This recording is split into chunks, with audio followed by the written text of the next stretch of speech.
घरी आल्यावर सुद्धा मंगलताई त्या गोष्टीसाठी तिला थँक्यू म्हणत होत्या आणि आता शिवसुद्धा तेच बोलत होता. म्हणून तिला थोडं ऑकवर्ड वाटत होतं. तुम्ही काही खाणार का? शिवने तिच्यासमोर मेनू कार्ड धरत विचारलं. ते नाही, तिने हलकेच पापण्या खाली घेत उत्तर दिलं. त्याने किंचित ओठ ताणून बाहेर थांबलेल्या वेटरला इशारा केला. तो लगेच आत आला. त्याने त्या वेटरला 2 कॉफी सांगितल्या. तुम्हाला माझ्याबद्दल सगळं माहीत असेल तरीही मी सगळं क्लिअर करतो. शिव बोलताना क्षणभर थांबला. माझं पहिलं लव्ह मॅरेज होतं. लग्नाला 3 वर्ष झाली होती. हे बोलताना त्याने एक दीर्घ श्वास घेतला. तिने हलक्या पापण्या वर करून त्याच्या डोळ्यात पाहिलं. माझी मुलगी 4 वर्षाची आहे. तिचं नाव परी आहे. जराशी हट्टी आहे, म्हणजे आई नसल्याने तिच्यावरती लाड झाले आहेत, त्यामुळे थोडी हट्टी आहे. तो क्षणभर थांबला. मला आशा आहे तुम्ही समजून घ्याल. तिच्यासाठी आणि तुमच्यासाठी हे नवीन नातं असेल. मग दोघींनाही थोडा वेळ द्या. तसंच आपल्यासाठी. तो पुढे काय बोलला इतक्यात तिने नजर खाली. अचानक तो त्यांच्या नात्याबद्दल बोलत आहे म्हणून तिच्या पोटात एक खळबळ उडू लागली. तिच्या चेहऱ्यावरची हालचाल बघून तो शांत झाला म्हणून तिने हलकेच पापण्या वर करून त्याच्याकडे पाहिलं. माझ्या जास्त काही अपेक्षा नाही, पण तुम्ही तुमच्या घरात मान सन्मान द्यावा, छोटीशी अपेक्षा आहे. कारण त्याचे वडील असून त्याला ते प्रेम मिळाले नाही. बोलताना तिचा कंठ भरून आला. त्यांचा आणि माझा 3 वर्ष झाला काहीच कॉन्टॅक्ट नाही. घटस्फोटानंतर महिन्यातून एकदा भेटायचं ठरलं होते, पण जास्त येत नाही. आणि भेटायचं असेल तर त्याचे आजी आजोबा घेऊन जातात. पण लग्न झाले की त्यांचा त्याच्यावर काहीच अधिकार राहणार नाही. पण आमच्या दोघांचं नातं काहीच नाही. ते त्यांच्या आयुष्यात पुढे गेले आहेत आणि मी सुद्धा माझ्या आयुष्याचा रस्ता बदललेला आहे. ती कंठ दाटून नजर फिरवत म्हणाली. त्याला किंवा त्याच्या घरच्यांना पुढे जाऊन तिच्यावर कुठला प्रश्न नको म्हणून तिला ते क्लिअर करायचं होतं. माझ्याकडून कधीच तुमच्या चारित्र्यावर प्रश्न पडणार नाही. आणि जर समाजाचा विचार करायचा असेल तर आपण तिथेच राहू, पुढे कधी जाणार नाही. त्यामुळे कोणीही पुढे जाऊन असे प्रश्न निर्माण केले तर त्यावर तुम्ही इग्नोर करणं आपल्या नात्यासाठी ठीक आहे, तो म्हणाला. तेव्हा ती आतून सुखावली. त्यालाही माहिती आहे या गोष्टीचा कधी ना कधी कोणी ना कोणी गैरफायदा घेणार आणि त्याला किंवा तिला उकसावणार. तेव्हा या गोष्टींचा त्यांच्या नात्यात कटुपणा नको म्हणून आधीच त्याने या गोष्टीसाठी तिला सतर्क केलं. वेटरने 2 कॉफी आणून समोर ठेवली. दोघेही शांत होत कॉफी पिऊ लागले. प्रश्न भरपूर होते, पण ते कसे विचारायचे ते दोघांनाही कळत नव्हतं. अजून काही प्रश्न असतील तर? नाही, ती कप खाली ठेवत म्हणाली. तो जागचा उठला. तुम्ही माझ्याशी एकेरी बोलला तरी चालेल, ती उठताना पटकन म्हणाली. त्याने किंचित स्माईल दिली. तिनेही त्याच्यावर हळवा स्माईल दिली.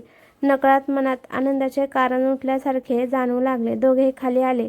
रमेश तिची वाट बघत होता. 1-2 शब्द बोलून दोघेही आपापल्या रस्त्याला निघाले.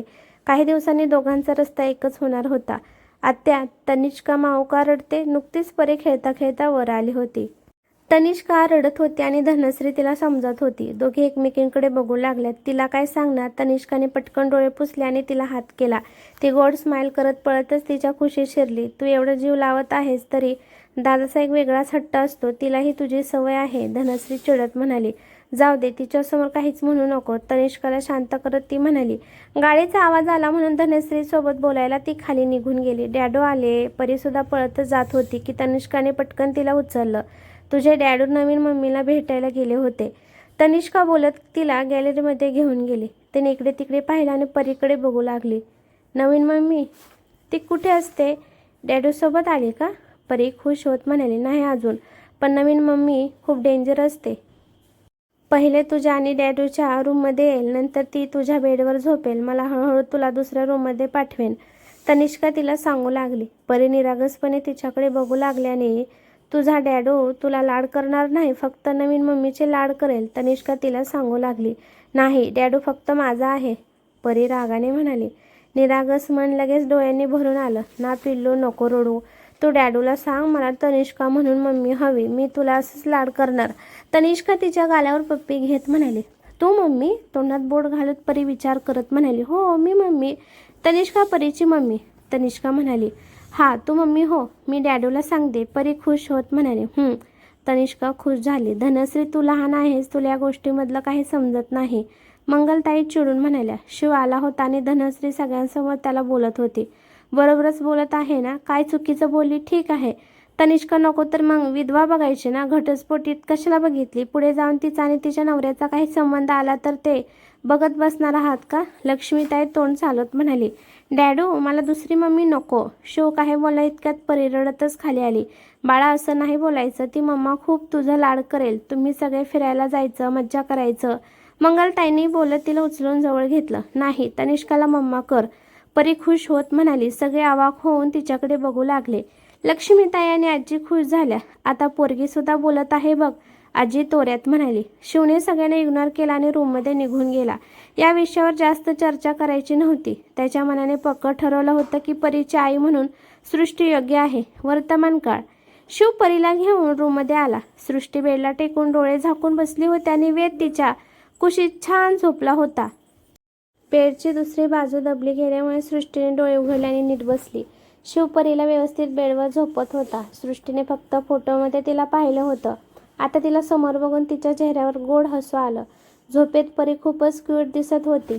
तू सुद्धा रेस्ट कर, शिव हळू आवाजात म्हणाला. तिने त्यावर मान हलवली. तो बाहेर निघून गेला. त्याचं डोकं काहीच काम करत नव्हतं. परी उठल्यावर अजून त्याला किती त्रास देणार होती? सृष्टी तिला एक्सेप्ट करेल का? खूप प्रश्न मनात फिरत होते. सृष्टीने वेदला नीट झोपवलं आणि दोघांच्या अंगावर व्यवस्थित ब्लँकेट ओढलं. परीच्या बाजूने उशी लावली. फ्रेश होऊन तिने सिंपल साडी घातली. दुपारची वेळ असल्याने तिला कंटाळा आला होता म्हणून ती वेदच्या बाजूने झोपली. शिवसुद्धा पुन्हा रूममध्ये आला. संध्याकाळी 4:30-5च्या दरम्यान परी आळोखे पिळोखे देत डोळे चोळत उठू लागली. तिने नजर फिरवली तर तिच्या शेजारी वेद आणि सृष्टी झोपले होते. ती झोपेत असल्यामुळे त्यांना एकटक बघत आळस देत उठून बसली. अजून डोळ्यांवर झोपेची गुंगी होती. ती रांगत बेडवरून खाली उतरत बाहेर चाललीच होती की तिचं लक्ष तुटलेल्या खेळण्याकडे गेलं. ती पळतच जाऊन ते हातात घेते.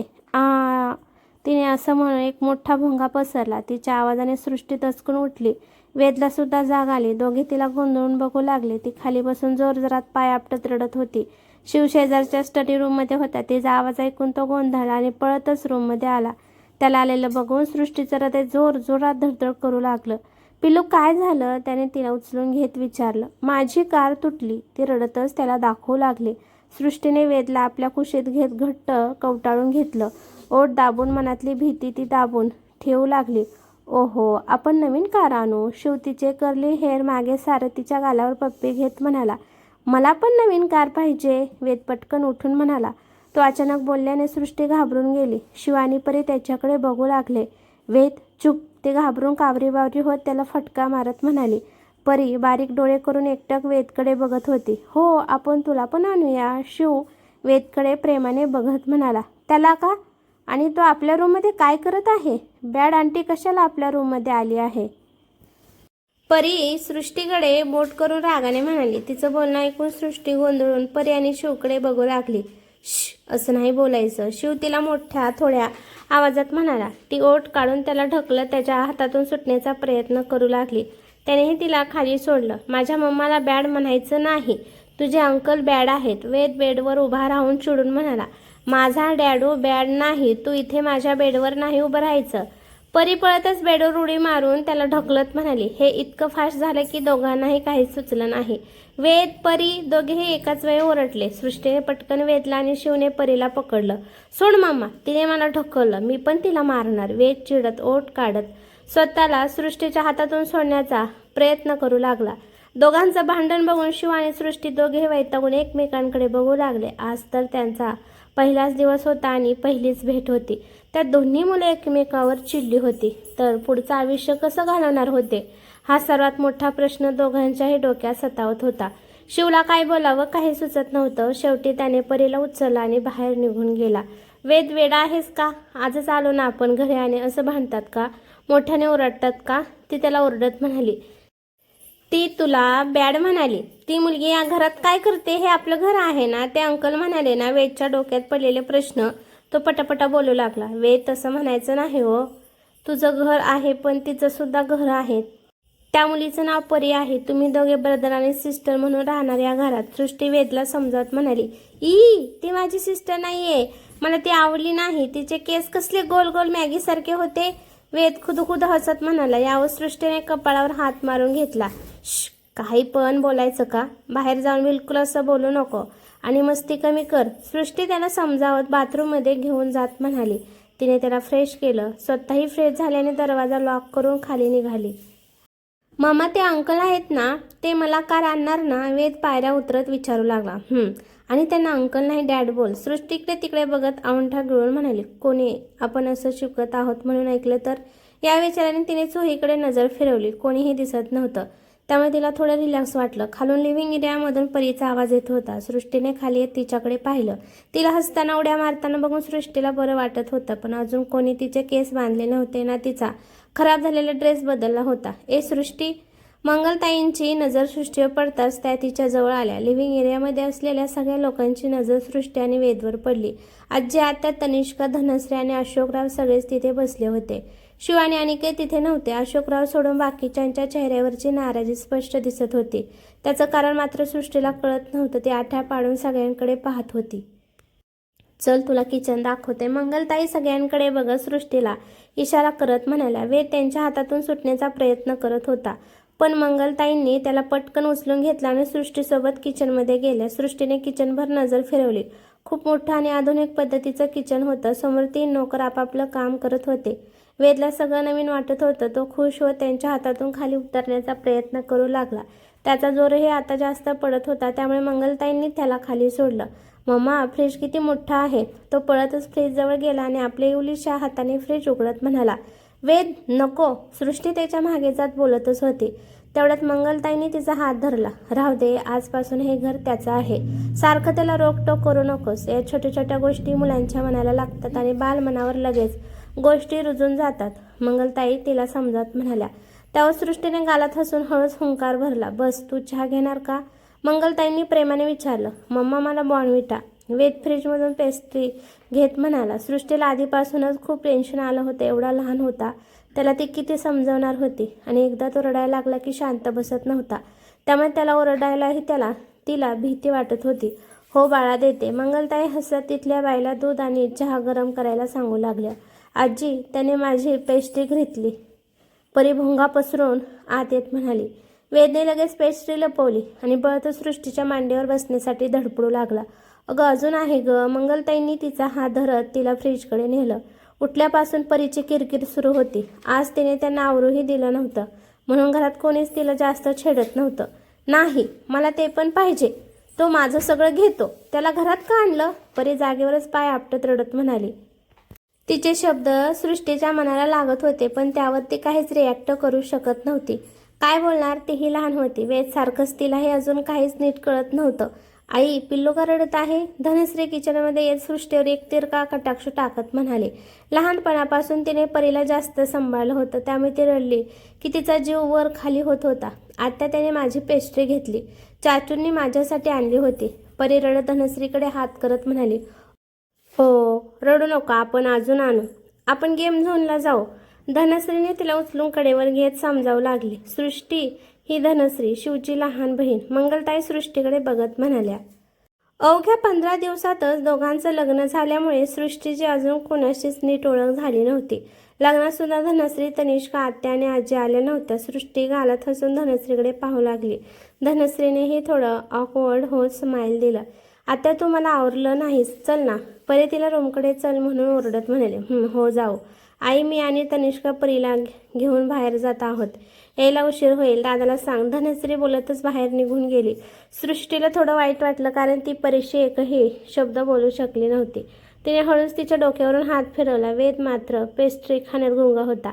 त्याचं इकडून तिकडून परीच्या खेळण्याशी खेळत फिरणं सुरू होतं. तो त्याच्या खेळण्यात अगदी मग्न झाला होता. नवीन आणि वेगवेगळी खेळणी पाहून तो खूप एक्सायटेड झाला होता. त्याच्या चेहऱ्यावरचा आनंद बघून सृष्टीला मात्र मनापासून छान वाटत होतं. अशोकराव समोर असल्यामुळे आत्या आणि आजी काहीच बोलू शकत नव्हत्या. रात्री शिव आणि अनिकेत एकत्र घरी आले. घरात पाऊल ठेवता शिवची पहिली नजर परीला शोधू लागली. त्याच्या नजरेतले भाव ओळखताच आत्या हलकसं हसत म्हणाली. काय रे शिव, घरात आल्यावर बायकोला नाही, आधी परीला शोधतोस? शिव तिच्याकडे बघत काहीच बोलला नाही, मात्र त्याची नजर अजूनही परीला शोधत होती. धनश्री आणि तनिष्का परीला घेऊन बाहेर गेले आहेत. येथील थोड्या वेळात शिवने हुंकार भरत एक नजर वेदवर टाकली आणि नकळत त्याची नजर सृष्टीला शोधू लागली. ती डायनिंग एरियामध्ये मंगलताईंसोबत गप्पा मारत होती. शिव फ्रेश होऊन आला. सृष्टी वेदला खाऊ घालत होती. तिने तिरक्या नजरेने एकदा त्याच्याकडे पाहिल्यानं पुन्हा वेदला खाऊ घालू लागली. इतका वेळ तो दिसला नव्हता, पण आता तो समोर आला होता तर तिच्या पोटात गोळा येऊन मन धडधडायला लागलं होतं. शिव, चल जेवण करून घे. परी त्रास देत होती म्हणून दोघी तिला घेऊन बाहेर गेल्या. मंगलताई चेअर ओढत म्हणाल्या. सृष्टी आणि वेदही तिथेच बसले होते. शिवने एक नजर सृष्टीकडे टाकून चेअरवर बसला. त्यालाही तिच्यासमोर थोडं ऑकवर्ड वाटत होतं, मात्र चेहऱ्यावर तो तसं अजिबात दाखवत नव्हता. अनिकेत सुद्धा फ्रेश होऊन येऊन बसला. तेवढ्यात वेदची नजर शिववर पडली.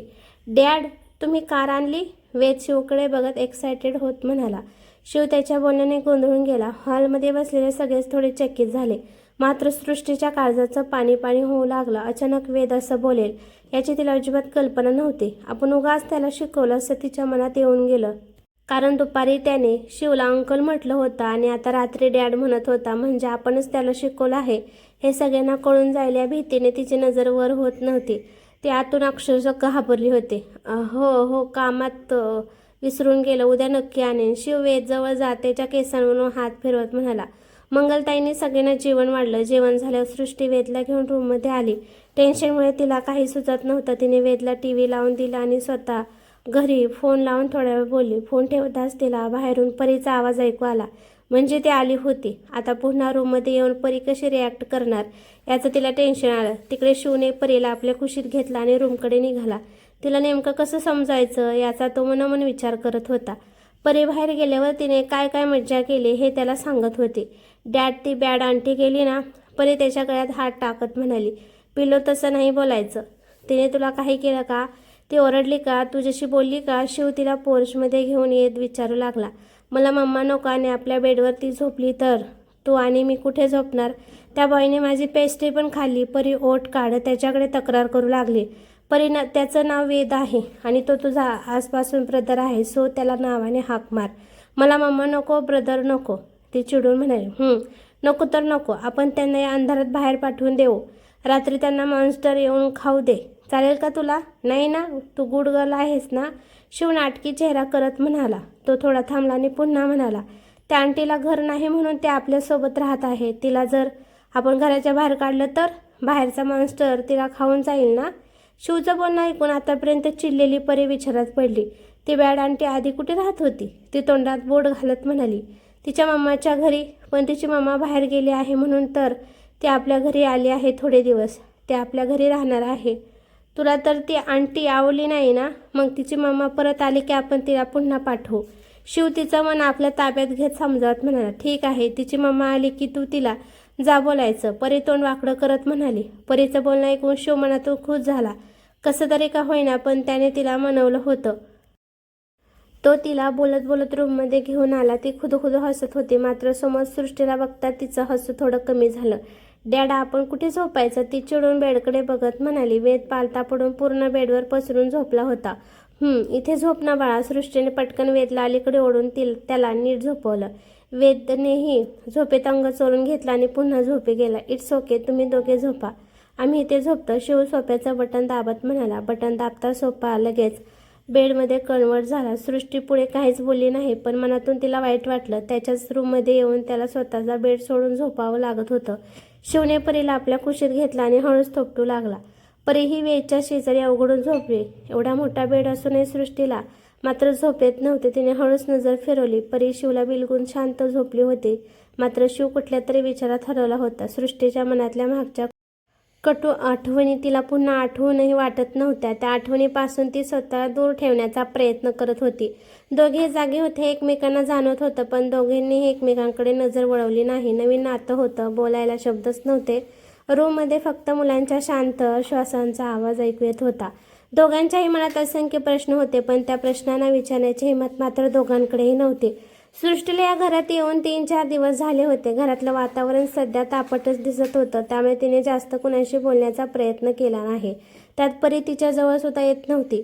तनिष्का आणि धनश्री घरच्या लोकांमध्येच खेळत होत्या. वेदही हळूहळू त्यांच्यात मिसळत होता, पण कोणी त्याला मनापासून स्वीकारत नव्हतं. लहान जीवाला मात्र कोणाच्या मनात काय चाललंय याची कल्पनाच नव्हती.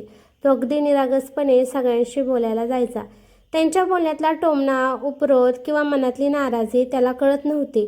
सृष्टीला मात्र त्यांची भाषा समजत होती, पण मनावर दगड ठेवून तिने शांत राहण्यास धोरण स्वीकारलं होतं. आताच आपण या घरात नवीन आलो आहोत, आपल्यालाही या घराला स्वीकारायला वेळ लागतोय, तसंच त्यांनाही वेदला स्वीकारायला थोडा वेळ द्यायलाच हवा, असंच ती स्वतःला समजत होती. वेदला मात्र कोणाशी बोलायला ओळखीची गरज नव्हती. तो आपणहून सगळ्यांशी बोलायचा. शिवने वेदला फायदेशीररित्या स्वतःचं नाव आणि आडनाव दिलं होतं. त्याचा तो निर्णय सृष्टीच्या मनाला खूप स्पर्शून गेला होता. शिवबद्दल तिच्या मनात नकळत एक वेगळाच आदर निर्माण झाला होता. दुसऱ्याच दिवशी शिवने त्याची प्रोसेस सुरू केली होती. परी ज्या स्कूलमध्ये शिकत होती त्या स्कूलमध्ये त्याने वेदचंही ॲडमिशन करून घेतलं. 8 दिवसांनी परी आणि वेद दोघे एकत्र स्कूलमध्ये जाऊ लागल्याने एकत्रच घरी येऊ लागले. पण त्यांचा एकही दिवस शांततेत जात नव्हता. जातानाही भांडण, येतानाही भांडण. घरातले सगळेही दोघांचं भांडण ऐकून वैतागले होते. सकाळी तनिष्का, शिव आणि अनिकेत एकत्रच ऑफिसला जायचे. धनश्रीची डान्स अकॅडमी होती.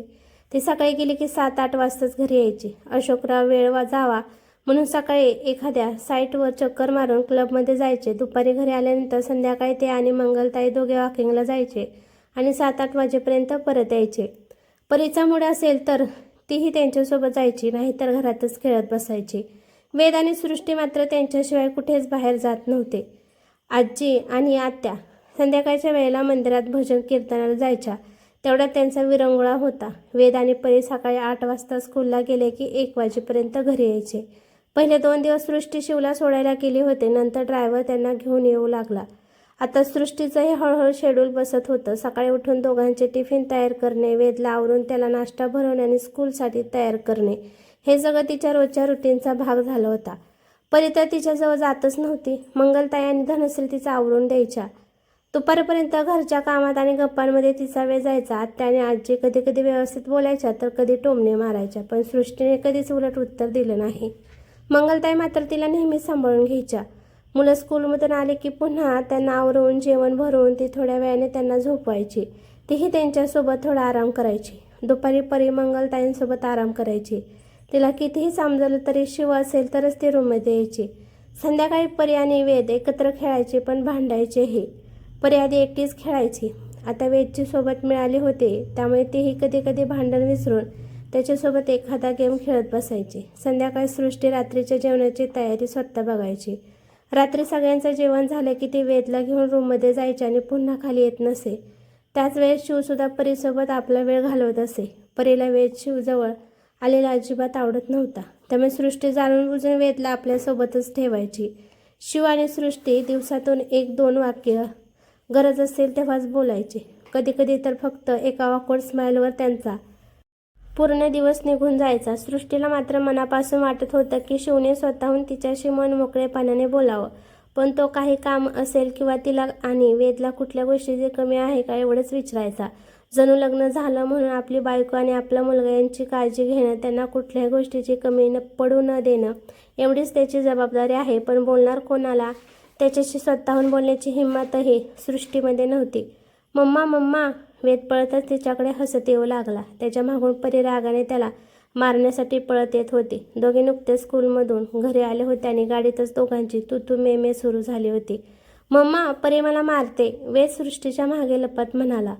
हळूहळू काय झालं, सृष्टीने वेदला पकडत विचारलं. परीही त्याला मारण्यासाठी सृष्टीकडे झटू लागली, पण वेद तिच्या हाताला लागत नव्हता, त्यामुळे तिची चिडचिड आणखीन वाढत होती. वेद इकडे ये, परी रागाने ओरडली. नाही, तू मला मारणार आहेस, वेद सृष्टीच्या मागे लपून हसत म्हणाला. तू थांब, आज तुला सोडणार नाही. परी पुन्हा त्याच्याकडे झेपावली. दोघांचं भांडण बघून सृष्टी अक्षरशः वैतागून गेली. बस, दोघंही शांत, ती शेवटी वैतागून म्हणाली. दोघे एक क्षणभर गप्प झाले, पण पुढच्या क्षणी वेदने परीकडे बघून जीभ बाहेर काढली. वेद, परी पुन्हा ओरडली. सृष्टीने कपाळावर हात मारून घेतला. या दोघांचं भांडण संपणार तरी कधी होतं? अरे शांत व्हा, काय झालं? सृष्टीने पटकन परीला आपल्या कडेवर उचलून घेतलं, कारण वेदपेक्षा परी हलकी फुलकी होती. सोड मला, सोड मला, मला त्याला मारायचं आहे, परी चिडत हातपाय आपटत म्हणाली. सध्या घरात एकटीच होती. मंगलताईने अशोकराव एका कार्यक्रमात गेले होते. आजी आणि आत्यासुद्धा त्यांच्यासोबत गेल्या होत्या. हो हो, मार त्याला, पण झालं काय सांग बच्चा मला. वेदने काय केलं का तुला? सृष्टी वेदला ओरडत म्हणाली. सृष्टीने वेदला ओरडल्यामुळे परी एकटक तिच्याकडे बघू लागली. मी काही केलं नाही, वेद सृष्टीकडे नाक फुगवून बघत म्हणाला. त्या वेदने मला मॅगी म्हटलं, माझे केस बघून मला मॅगी म्हणतो. परी रागाने वेदकडे बघत पुन्हा त्याला मारण्यासाठी हात पुढे करू लागली, पण वेद तिच्या हाताला लागला नाही. वेद, तुला मी सांगितलं असं म्हणायचं नाही, ती तुझी सिस्टर आहे ना. सृष्टी त्याला दटावत परीला व्यवस्थित पकडून सोप्यावर बसत म्हणाले, तिने स्कूलमध्ये माझं बुक लपवलं होतं. वेदसुद्धा तिची खोडी सांगत चिडून म्हणाला. परी आठ्या पाडून वेदला बघू लागली. तुम्ही दोघेजण असं भांडत राहिला तर तुमची फ्रेंडशिप कशी होणार? तुम्ही दोघंजण ब्रदर सिस्टर आहात ना. सृष्टी दोघांना समजावत म्हणाली, तरी दोघे खुन्नसपणे एकमेकांकडे बघत होते. आजी, मला बॅड आंटी ओरडते. परी सृष्टीकडे बघत जोरात चिरकत म्हणाली, बाळा मी ओरडत नाही सोना, तुला समजावत आहे. सृष्टी तिला जवळ घेत म्हणाली, पण परीने तिचा हा झटकं स्वतःला बाजूला केलं. मम्मा, तिला टच करू नको, ती वेडी मुलगी आहे. वेद लगेच चिडून म्हणाला. त्यावर परीने जोरात भोंगा पसरला. मी माझ्या डॅडला तुझं नाव सांगणार. तू मला वेडी म्हणलास, मला मॅगी म्हणलास, तू नाही राहायचं इथे, हे माझं घर आहे. परी रडत जोर जोरात ओरडत त्याला बोलू लागली. हे माझं पण घर आहे, डॅड म्हणाले. वेद लगेच उत्तर देत म्हणाला. तसं सृष्टीने कपाळावर हात मारून घेतला. जेवढं ती परीला समजून घेत होती तेवढीच परी आणखीन अग्रेसिव्ह वागत होती. काय झालं माझ्या पिल्ल्याला? मंगलताई नुकत्याच घरात आल्या होत्या.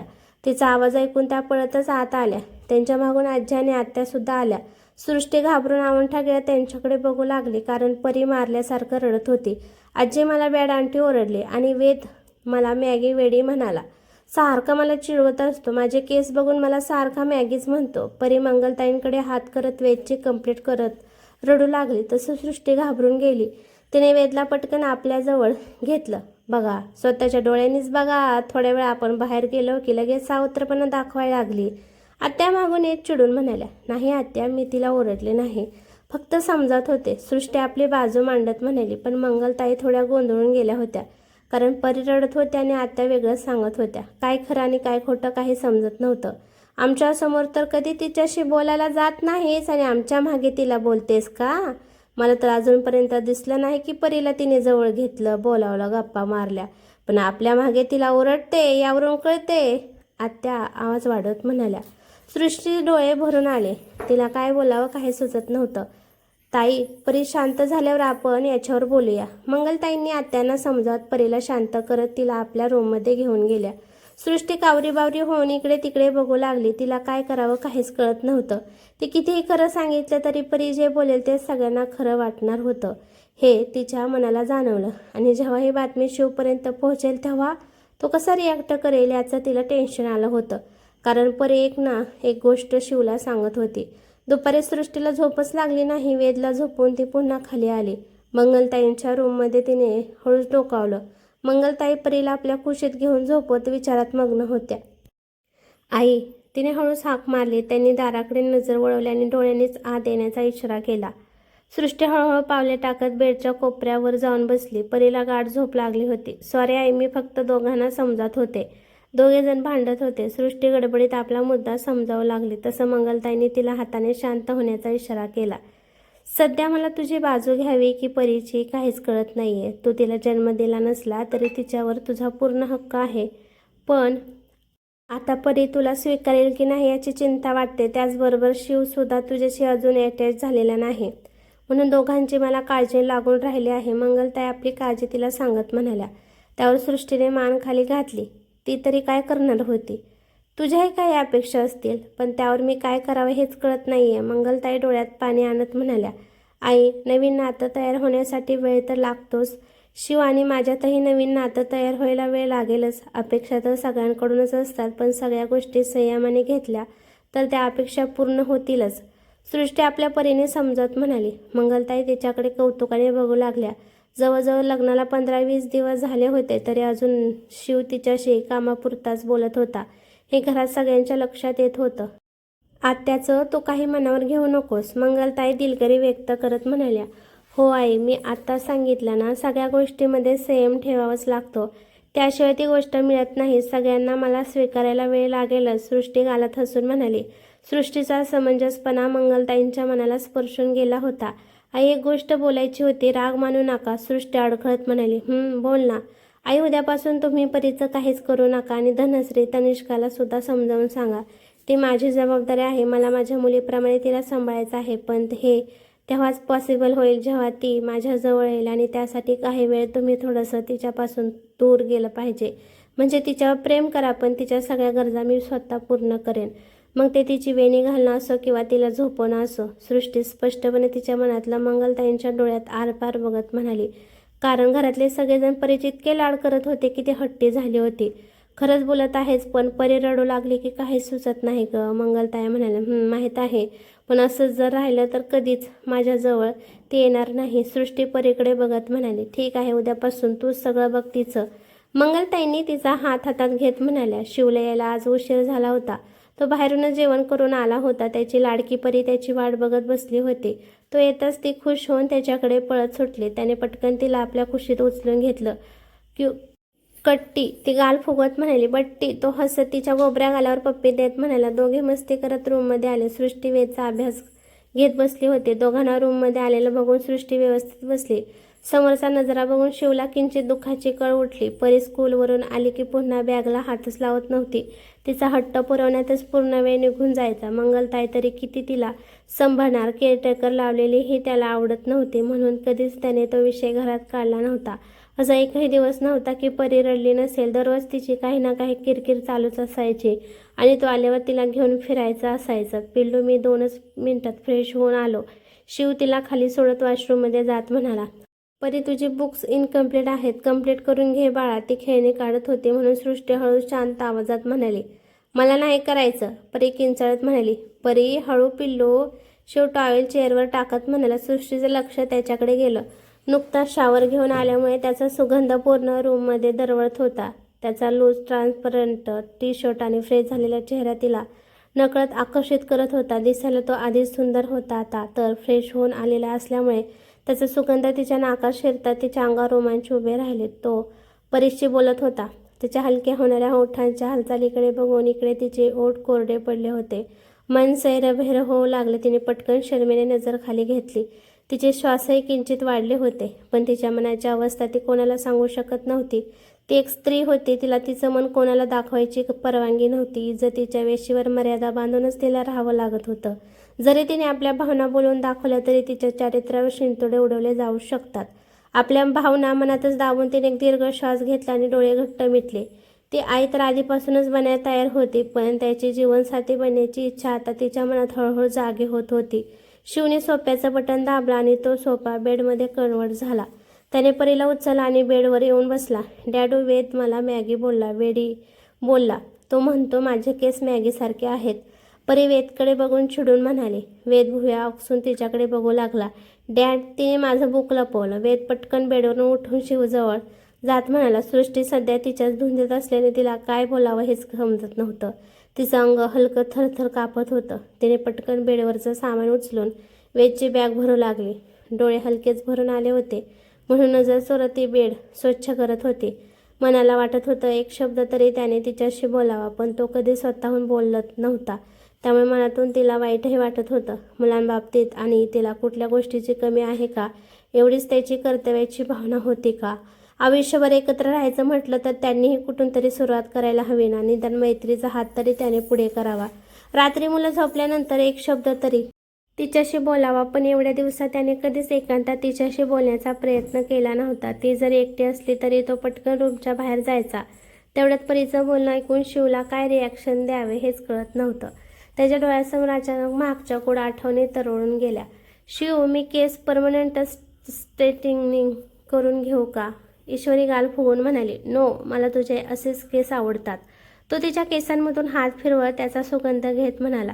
मला माझे केस बिलकुल आवडत नाहीत. किती गोल गोल आहेत. एक एक केस घेऊन मला गुंता काढावा लागतो.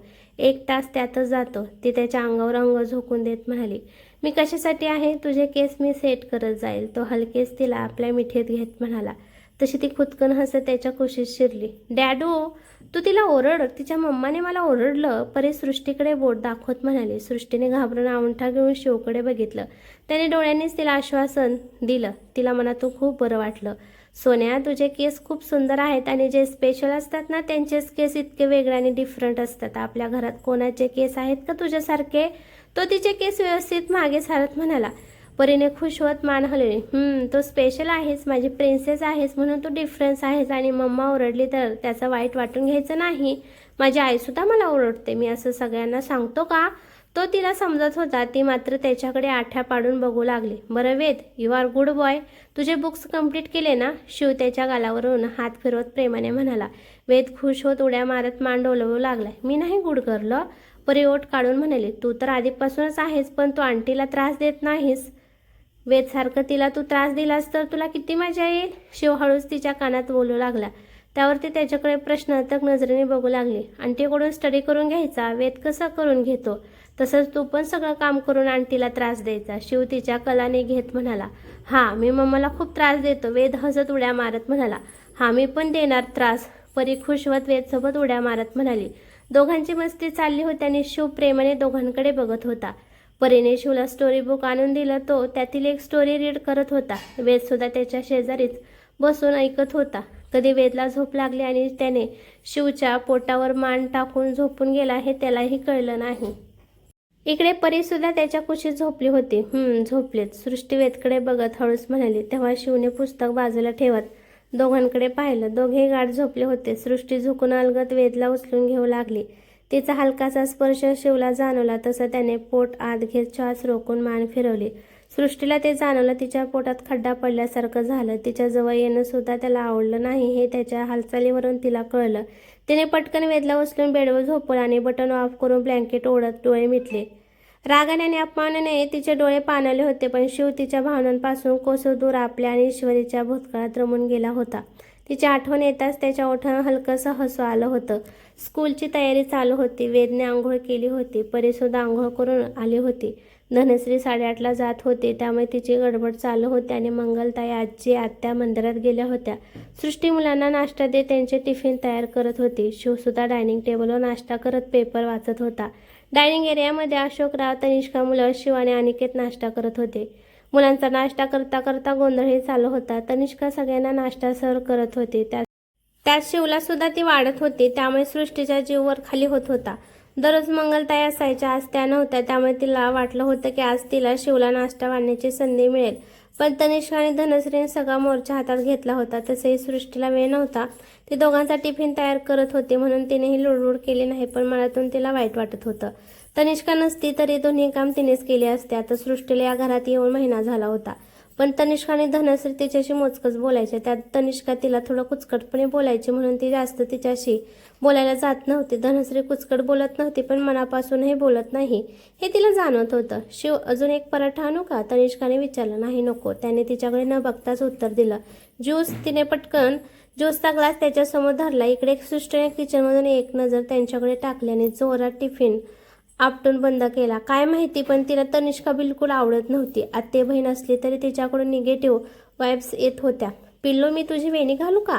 तनिष्का परीचे केस मोकळे करून म्हणाली. तू केस ओढतेस, मला लागते, परी खाता खाता म्हणाली. तिचं बोलणं ऐकून शिवने नजर करून तनिष्काकडे पाहिलं. तिचे केस खूप डेंजर आहेत, मग तिला तसं वाटत असेल, तनिष्का कसनुसं हसत म्हणाली. शिवने तिला इग्नोर केला आणि नाश्ता करू लागला. तनिष्काने मनातच सुस्कार सोडला आणि ऑफिससाठी आवरायला निघून गेली. चला आवरा, लेट होईल. सृष्टी पटकन बाहेर आली. दोघांचे टिफिन बॉक्स व्यवस्थित बॅगेत ठेवले आणि तिचं लक्ष परीच्या कपड्यांकडे गेलं. तिने फक्त ड्रेस घातला होता. परी, लेट होईल, मी वेणी घालू का? सृष्टी घाईतच तिच्याजवळ येत म्हणाली. नको, आजी घालणार. आजी, परी ओरडत म्हणाली. आजी मंदिरात गेली आहे, आता सृष्टीकडून वेणी घालून घे बाळा, अशोकराव म्हणाले. तशी परी एकटक शिवकडे बघू लागली. मी घातली असती, पण तुला आवडत नाही ना? शिव तिला आपल्याजवळ घेत म्हणाला. हां, तू वर खाली कसं पण घालतेस, ती घाल, फुगून म्हणाली. सृष्टीने पटकन मंगलताईच्या रूममधून हेअर बँड आणि कंगवा आणला. पिल्लू, मी व्यवस्थित घालेन, तुला जर आवडली नाही ना तर मी परत कधीच घालणार नाही. ए बाळा, इकडे, ती तिच्याकडे हात करत म्हणाली. परी काही न बोलता जवळच्या दुसऱ्या चेअरवर जाऊन बसली. सृष्टी खुश होत पटकन तिची वेणी घालू लागली. आधीच तिचे केस खूप कर्ली असल्यामुळे तिला थोडं डिफिकल्ट जात होतं, पण हळूहळू तिने तिच्या केसांचा गुंता काढून व्यवस्थित 2 पोण्या घातल्या. यावेळी परीला केस ओढल्यासारखं अजिबात जाणवलं नाही. परी पळत जाऊन आरशात बघून आली. खूप व्यवस्थित आणि सुंदर पोणी झाल्या होत्या, पण तरी चेहऱ्यावर तसं काही न दाखवता तिने गाल फुगवल्याने आपली बॅग अडकवली. सृष्टी दोघांना बाहेर सोडायला गेली. थँक्यू. शिव बाहेर येत तिच्याकडे बघून म्हणाला. ती न समजून त्याच्याकडे बघू लागली. तू परीची चिडचिड सहन करत आहेस, शिव दिलगिरी व्यक्त करत म्हणाला. तिची चिडचिड सहन करावीच लागेल. मी कुठलंही नातं जोडताना मनाने नातं जोडते. उगाच कोणावर उपकार करायचे म्हणून कुठलंच नातं जोडत नाही. ती त्याच्या डोळ्यात आरपार बघत म्हणाली. तिच्या बोलण्याने तो निरुत्तर होऊन तिच्याकडे एकटक बघू लागला. ते एक नजर त्याच्याकडे टाकून आत निघून गेले. शिव आले. तनिष्काने मुद्दाम सृष्टीच्या समोर त्याला हाक मारत म्हणाले. सृष्टीने एक नजर तिच्याकडे पाहिला आणि दणदण पाय आपटत किचनमध्ये निघून गेली. तिचे डोळे नकळत भरून आले. आपल्याला नेमका काय त्रास होतोय हेच तिला कळत नव्हतं. आपल्यात काय कमी आहे हेच सारखं तिला वाटत होतं. पहिला हे संसार तिने व्यवस्थित थाटला होता, पण तिच्याकडून नेमकी काय चूक झाली हे अजूनपर्यंत तिच्या लक्षात आलं नव्हतं आणि आता शिवला ती ओळखण्यात प्रयत्न करत होती.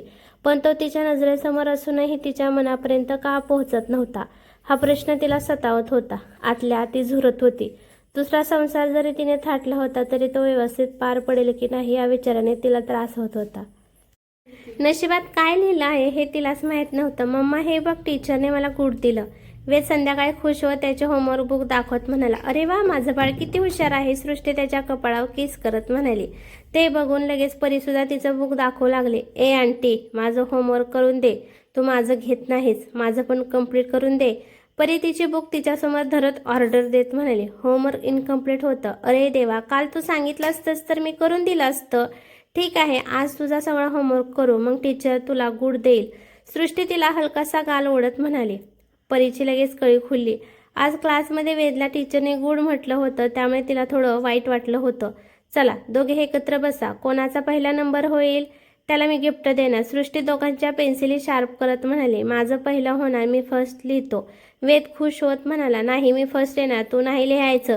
परी त्याचा हात पकडत म्हणाली. नो फायटिंग, आपण पहिले होमवर्क कम्प्लीट करू, मग ठरवू कोण फर्स्ट आलं. सृष्टी परीला बघत म्हणाली. परीने लगेच त्याचा हात सोडला आणि लिहू लागली. वेदही त्याचा अभ्यास करू लागला. सृष्टी मन भरून दोघांकडे बघून हसत होती. कोणाचा आधी होईल या शर्तेत दोघे पटापटा लिहित होते. वेद त्याच्या धुंदीत लिहित होता. सृष्टीने परीला उचलून आपल्या मांडीवर बसवलं आणि तिचा हात धरून पटापटा लिहायला मदत करू लागली. फास्ट होत आहे म्हणून परी खुश होत हाताला जोर देऊ लागली. शिव ऑफिसवरून घरी आला होता. संध्याकाळची वेळ असल्याने परी खालीच खेळत असणार असं त्याला वाटलं, पण घरी सगळं शांत होतं. आई, परी बाहेर गेली का? शिव पायऱ्या चढत मंगलताईंकडे बघत म्हणाला. नाही रे, रूममध्येच असेल. वेद आणि ती खेळत असतील. मंगलताई त्याच्याकडे बघत म्हणाल्या. तसं दोघांचं खेळण्याबाबत पटत होतं, फक्त पटलं नाही की भांडण सुरू व्हायचं. शिव पायऱ्या चढत रूममध्ये आला आणि समोरचं दृश्य बघून 2 मिनिट गोंधळून गेला. समोर सृष्टीच्या मांडीवर परी बसून लिहित होती. ते काही खाली मान घालून लिहित होते. तो रूममध्ये आल्याचं सुद्धा त्यांना कळलं नाही. शिवच्या ओठांवर मंद स्मित पसरलं. त्या डोळ्यांना अजून काय हवं होतं? आपल्या मुलीला एका आईचं प्रेम मिळावं एवढीच तरी त्याची इच्छा होती. शिव आवाज न करता फ्रेश होण्यासाठी वॉशरूममध्ये निघून गेला. पाण्याच्या आवाजाने सृष्टीने वर मान केली. चेअरवर शिवची बॅग होती. 10 मिनिटमध्ये तो बाहेर आला. तिने नजर वर करून त्याच्याकडे पाहिलं तर त्याचं लक्ष सगळं मुलांवर होतं. ओठावर गोड हसू होते. सृष्टीने नजर त्याच्याकडे वळवली. ती त्याच्याकडे एकटक बघत होती. त्याने अचानक तिच्याकडे पाहिल्याने ती दचकून पटकन नजर फिरवते. त्याच्या नजरेनेच तिच्या पोटात गोळा आला. मन लगेच सैरभर होऊ लागलं. ए, माझं झालं. परी खुश होत सृष्टीच्या मांडीवर बसून उड्या मारू लागली. तुला मम्मीने हेल्प केली, वेद चिडून म्हणाला. नाही, मी लिहिलं ना आंटी. परी लगेच मान वळून निरागसपणे म्हणाली. हो, माझं बाळ, तूच लिहिलं आहेस. सृष्टी तिचा इनोसंट चेहरा बघून तिच्या गालावर पप्पी देत म्हणाली. मम्मा, तू तिचा हात धरून लिहिलंस, मी पाहिलं. तू माझा कधीच हात धरत नाहीस, फक्त तिचाच धरते. वेद आता चिडून उभा राहिला. बाळा, तिचं इनकम्प्लीट होतं म्हणून मी तिला हेल्प केली, पण सगळं तर तिनेच फिनिश केलं ना? हो ना पिल्लू? सृष्टी दोघांना समजावत म्हणाली. वाव, आज दोघांचा होमवर्क कम्प्लीट आहे. गुड. शिवचा आवाज आला तसं दोघांनीही त्याच्याकडे बघितलं. डॅडू, हे बघ, मी सगळं फिनिश केलं. परी पटकन सृष्टीच्या मांडीवर उठून त्याला बुक दाखवत म्हणाली. काहीतरी नवीन केल्याचा आनंद आणि एक्साइटमेंट तिच्या चेहऱ्यावरून ओसंडून वाहत होती. डॅड, मी पण केलं, ते पण कोणाची हेल्प न घेता. वेदही त्याची बुक शिवला दाखवत म्हणाला. शिवने दोघांची बुक घेतली आणि बघू लागला. तुम्ही दोघे तर खूप जिनियस आहात. आज दोघांना मी आईस्क्रीम खायला घेऊन जाणार. जेवण झालं की आपण 3 जण आईस्क्रीम खायला जाऊया. शिव खुश होत दोघांना आपल्या मिठीत घेत म्हणाला. ते ऐकून सृष्टीचा चेहराच उतरला.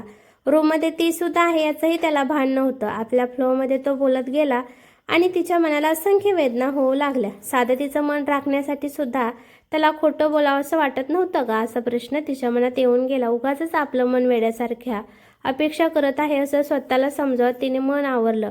नकळत तिचे डोळे भरून आले. तिघांची मस्ती चालू होती, पण त्याने तिच्याकडे साधी नजरसुद्धा फिरवली नाही. त्याचं तिला अजून वाईट वाटलं. ती नजर चोरत रूमच्या बाहेर निघून गेली.